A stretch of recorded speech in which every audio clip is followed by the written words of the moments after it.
There's people watching. Oh, sorry. Hey, guys. I am sorry. I haven't made much reacting videos in a while. I have just been so busy. I had a cold, and I've been trying to get myself out there in the media broadcasting industry, trying to find a full-time job. Things have just been a lot more busy for me, but don't worry, I haven't gone anywhere. So I'm sorry it's been so long since I haven't made a reacting video. Today we're reacting to Thomas and Friends, Every Little Thing Helps. So let's get started, shall we? Okay, we're good. Let's go. I would like to remind everyone that this video is not made strictly for kids. It is for older fans and adults too. Enjoy the fucking video. Oh, language! This video is brought to you by my loyal patrons. Register now at any tier to watch new videos 1 month in advance before they're made public. Link is in the description.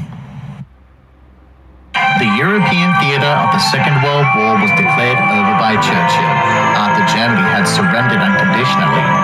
Everyone across all of Europe, the mainland and Sodor celebrated that peace had returned at last. But despite all that, there was trouble.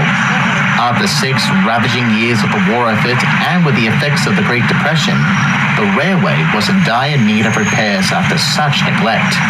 I want you all to work your hardest to get this railway back on its feet.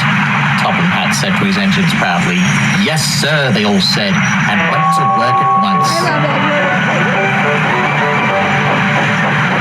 But despite their hard work, money was still tight, and Topham Hatt was trying to think of a way to gather more funds for the much-needed repairs.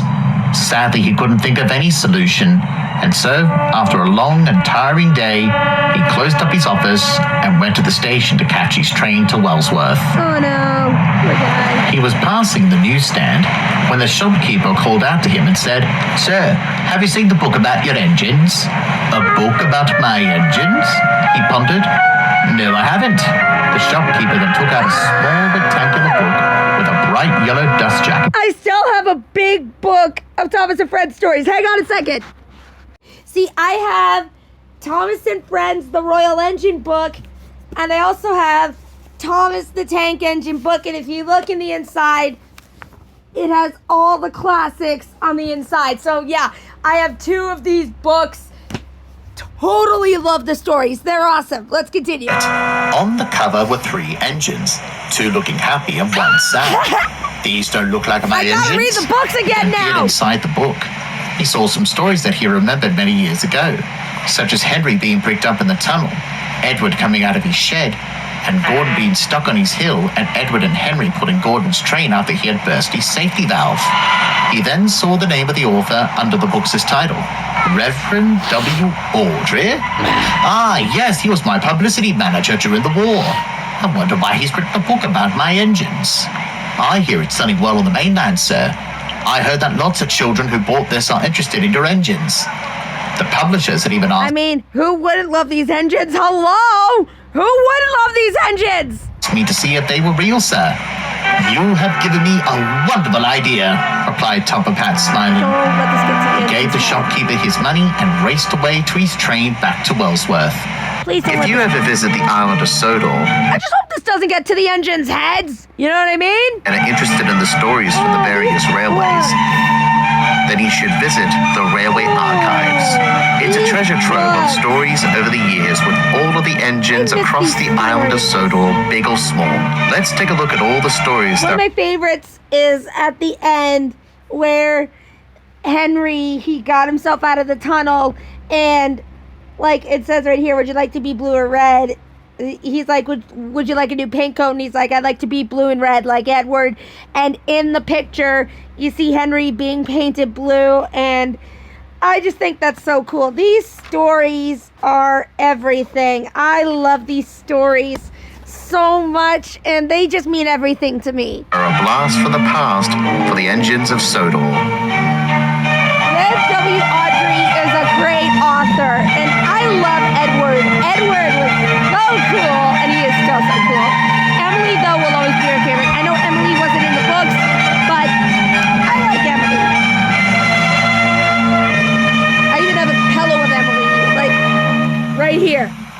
So, love these stories. These made my day. Days had passed, and one day Wilbert came to see the fat director in his office. Good day, Mr. Hatt. You want to see me for something in regard to my book? Mr. Audrey, good to see you. I read the book you made about my engines. It was very nice, and it brought back some good memories of a world that had no conflict. Indeed, replied the thin clergyman happily. I'm sorry for not asking for your permission to use them. No worries at all, Wilbert. I'm very happy that my railway is getting some good exposure, despite the illustrations. Don't remind me, agreed Wilbert, chuckling. Anyway, regarding your book, my railway is not gathering sufficient funds to pay for the repairs that are much needed, and so I want you to be my publicity manager again. And then explained his reason. This book is selling well on the mainland. My railway needs money to be repaired, and so I'm going to put Edward, Gordon, and Henry on display at the big station for everyone to meet. They'll be charged 50p to see them. I want you to get clearance from your publishers since they thought that my railway was fictional. And I want you to promote this whole event to the people of Sodor and the mainland. Certainly, sir, replied Wilbert happily. I'll get on to the publishers right away.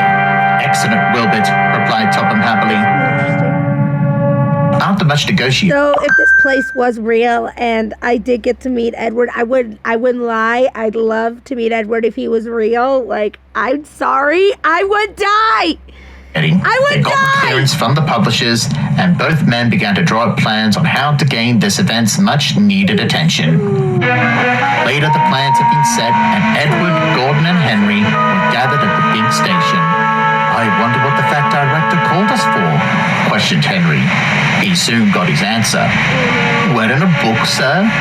For children, sir? I just hope that, I know this isn't going to get in Edward's head. I just hope it doesn't get in Gordon and Henry's asked head. Edward. Indeed you are. Take a look. And he showed them the pictures. Gordon thought they looked terrible. The engine doesn't even look like me, he expressed disdainfully. I understand. But despite that, I want you all to be on display to promote the book. We are expecting a lot of people to see you three. And so I want you all polished up for the event. The 3 railway engines were pleased. But what about our work? Asked Edward. Don't worry. I let Thomas, James, and Percy look after that. So the engines were polished, and when the day came, they were parked at the sheds. Plenty of people came from children, parents, and enthusiasts, and had charged their 50p to see the engines.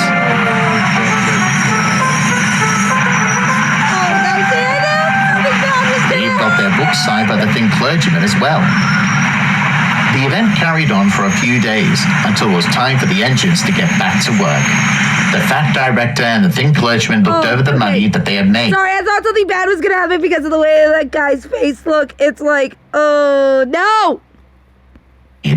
But it was not what they expected. We had fallen short, sighed Topham. I don't have enough to pay for the repairs, and some of this money has to go to the publishers. Don't worry, Topham. Every little thing helps, replied Wilbert. That's true. Another book was published, this time about Thomas, and it, along with the first book, became big sellers, and they even caught the attention of one man. Topham, now having the title of Sir, was in his office still trying to gather funds to repair the railway when the telephone rang. What man? What man? Hello? He asked. This is Sir Topham Hatt speaking. Good day, Mr. Hercombe. What may I help you with? Do you want to buy my railway to pay off the debt? Well, that sounds splendid. But my railway is not for sale. Are you willing to gain full ownership of the Normanby branch line instead? Well, I'll have to talk with my board members. I'll speak to you afterwards to see if we have a verdict. He spoke to the board and they all agreed with the idea. And so, after calling back Mr. Hercombe, arrangements were made. The next year, all the big 4 companies became British Railway, and Mr. Hercombe was the chairman of the whole operation under the Ministry of Transport in London. The North Western Railway became known as the North Western Region, but they kept their independence, much to the charging of some engines on the mainland. However, the Normanby branch line officially became a part of British Railways, and the money spent on the shares from Topham Hatt was enough to mend the railway itself. Now the railway was back in tip-top condition, and with more books about them being published, more and more people had come to visit the island to see them. Wilbert was happy to see this too. A pity that the event wasn't the cause of all this, Topham, he sighed. A pity indeed. But your books and the event had definitely gotten the much-needed attention from Mr. Hercombe that he managed to pay off the debt. A good friend had said this to me once. Every little thing helps. That was awesome! I love that! I love how they also brought the books into it. Anyways, guys, thank you all for watching. This is Caper101 signing out. Adios, everybody.